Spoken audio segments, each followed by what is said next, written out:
Hello tout le monde, j'espère que vous allez bien. Je me présente, je m'appelle Aménan et bienvenue sur l'éveil ivoirien.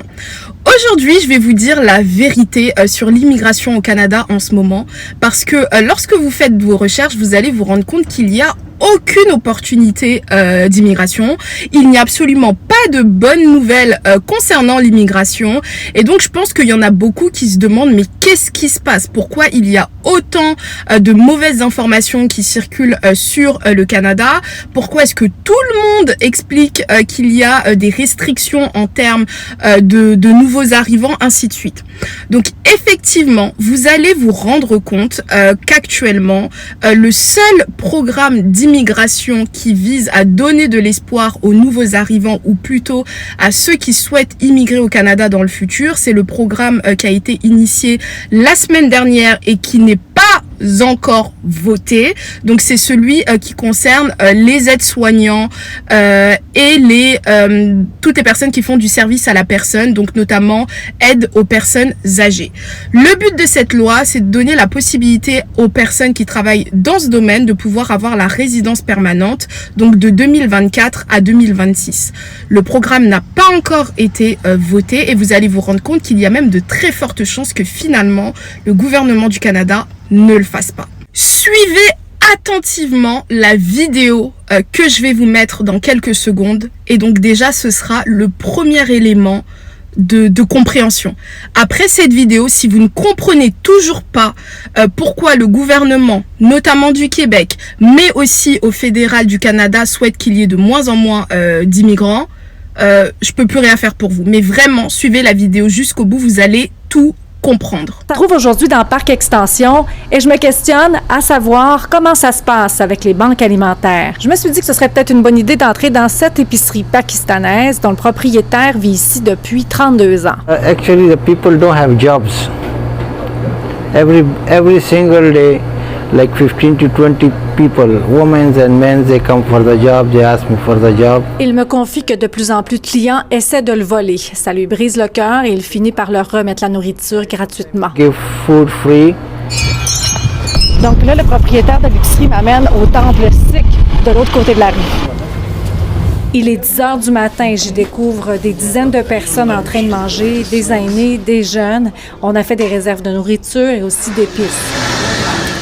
Les deux hommes m'expliquent que la banque alimentaire ouvre très tôt le matin et ferme très tard le soir. Il y a au moins 250 personnes par jour.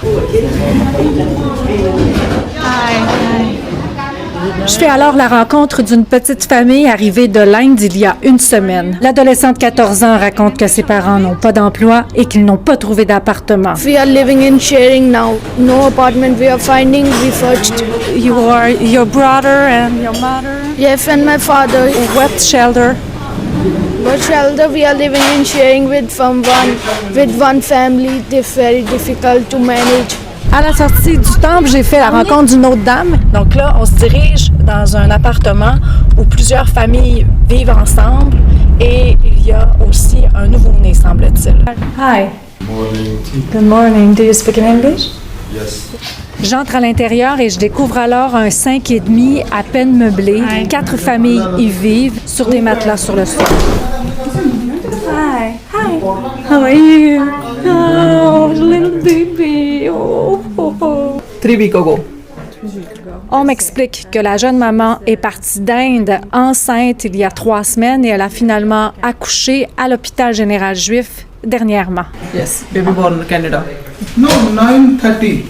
9:30. Ça leur coûte 930 $ par mois et c'est trop cher pour eux, me disent-ils. Il n'y a qu'une salle de bain dans un mauvais état.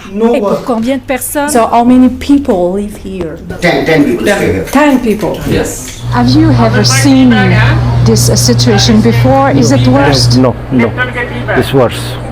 It's worse. I never see before like this. Very sad people. And sometimes the people say, believe or not, they say, why we came to Canada? They say, why we are stupid we came to Canada?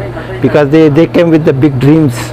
To Canadian government, Si je pouvais m'adresser au gouvernement, dit-il, je lui rappellerais qu'on est réfugiés. Normalement, on devrait payer moins cher le loyer. They should take care about the refugee. Les gens nous demandent beaucoup d'argent et c'est insultant. They are insulting us. Hello. À Montréal, Véronique Dubé pour Nouveau Info. Vous avez donc compris que le Canada actuellement traverse une crise.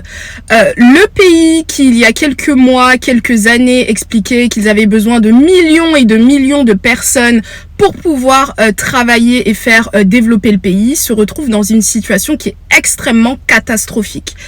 Les amis, depuis le mois d'avril 2024, le gouvernement du Canada n'a tiré au sort pour la résidence permanente que 2 fois.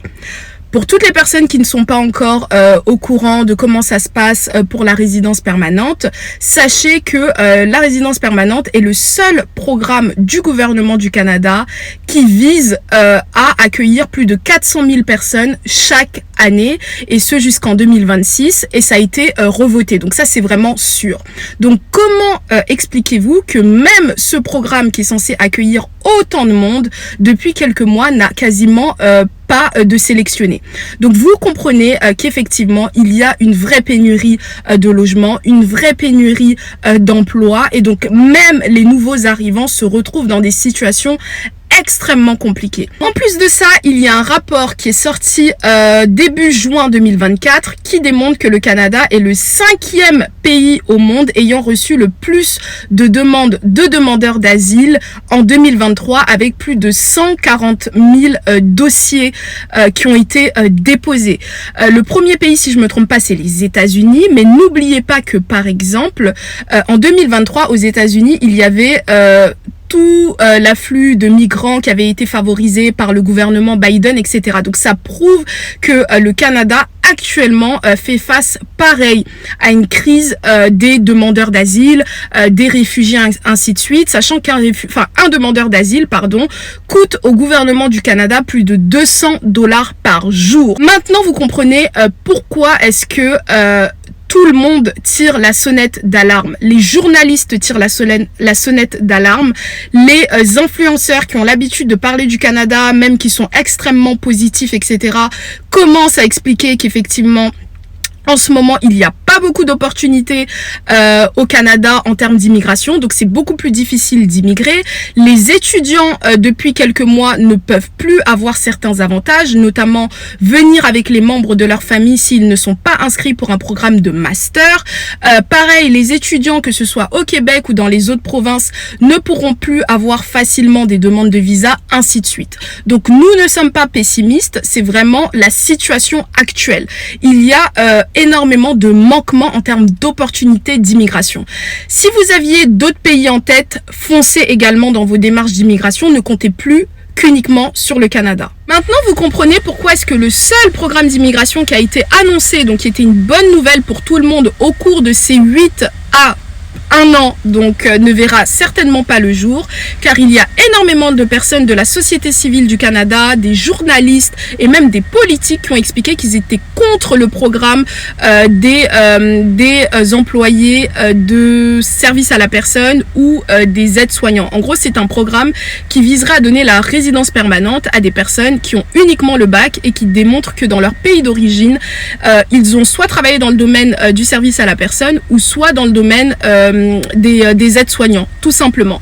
Donc toutes les personnes qui s'insurgent en ce moment expliquent que le gouvernement du Canada souhaite uniquement prendre l'argent des personnes et renflouer les caisses, car il y a énormément d'étudiants internationaux qui ont de l'expérience au Canada dans ce domaine, qui ont un diplôme canadien qui peut être vérifié et reconnu plus facilement. Il y a énormément également de personnes qui sont au Canada, qui ont un visa de travail, qui ont les compétences et qui travaillent dans le domaine au Canada depuis des années et qui ne seront pas éligibles à avoir cette fameuse résidence permanente. Donc vous comprenez que même ce programme, qui est la seule bonne nouvelle de l'année, peut ne même pas voir le jour. Je voulais vraiment faire cette vidéo pour clarifier les choses. Donc si vous voyez de plus en plus de youtubeurs, d'influenceurs, de tiktokers, que ce soit en anglais, en français, en chinois, en punjabi, etc., qui ne vous donnent pas de nouvelles, de programmes d'immigration, qui ne vous parle pas en ce moment de procédure, etc., c'est vraiment pas de notre faute, mais c'est parce qu'il y en a pas du tout. Toutes les personnes qui vont vous expliquer qu'il y a des nouveaux programmes d'immigration en ce moment, littéralement vous mentent, car il n'y a absolument rien. Le gouvernement du Canada a bientôt des élections en cours, donc dans quelques années, et commence à vouloir faire marche arrière, car effectivement il y a énormément de problèmes qui doivent être réglés avant de faire venir de plus en plus de nouvelles personnes. J'espère que cette vidéo vous a donné l'opportunité de comprendre réellement ce qui se passe et voilà, donc c'est pour ça qu'actuellement malheureusement 99% des vidéos sur le Canada ne sont pas du tout réjouissantes. On aimerait faire des vidéos sur les nouveaux programmes d'immigration, etc., mais je vais pas vous mentir qu'il y a absolument rien à dire. S'il vous plaît, si vous pensiez à immigrer dans d'autres pays, n'hésitez pas, intéressez-vous au maximum de pays différents. Il y a des pays tout aussi intéressants que le Canada. Si vous souhaitez toujours venir au Canada, n'oubliez pas s'il vous plaît de venir avec le maximum d'argent car c'est très difficile de trouver un emploi aujourd'hui. Venez également avec l'optique que ça va être beaucoup plus difficile d'avoir sa résidence permanente, voire même sa nationalité. Pour toutes les personnes qui sont actuellement dans le bassin de candidats de résidence permanente, prenez votre mal en patience. J'espère vraiment que dans les prochaines semaines, le gouvernement du Canada va décider de recommencer les tirages au sort, les sélections, etc. Mais malheureusement, il n'y a vraiment aucune information par rapport à ça. Et pour les autres, j'espère que vous avez apprécié la vidéo tout simplement. Et moi, je vous dis à la prochaine pour une prochaine vidéo. Bye bye!